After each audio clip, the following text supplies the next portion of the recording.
పాత ఆలోచనలు భోగి మంటల్లో వేసి కొత్త ఆలోచనలకు నాంది పలకడం ఈ పండుగ ఉద్దేశమని ఎమ్మెల్సీ కవిత అన్నారు.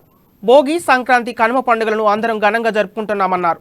హైదరాబాద్లో కూడా సంక్రాంతి వేడుకలు ఘనంగా జరుగుతున్నాయని తెలిపారు. హైదరాబాద్లోని కేబీఆర్ పార్క్ వద్ద భారత జాగృతి ఆధ్వర్యంలో నిర్వహించిన భోగి వేడుకల్లో ఎమ్మెల్సీ కవిత పాల్గొన్నారు.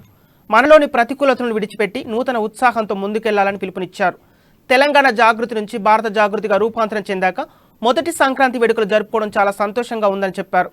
పల్లె వాతావరణాన్ని నగరాన్ని తీసుకొచ్చిన హైదరాబాద్ జాగృతి వారిని అభినందించారు. కాగా భోగి వేడుకల్లో ఏర్పాటు చేసిన సాంస్కృతిక కార్యక్రమాలు, గంగిరెద్దుల ఆటలు అందరినీ ఆకట్టుకున్నాయి.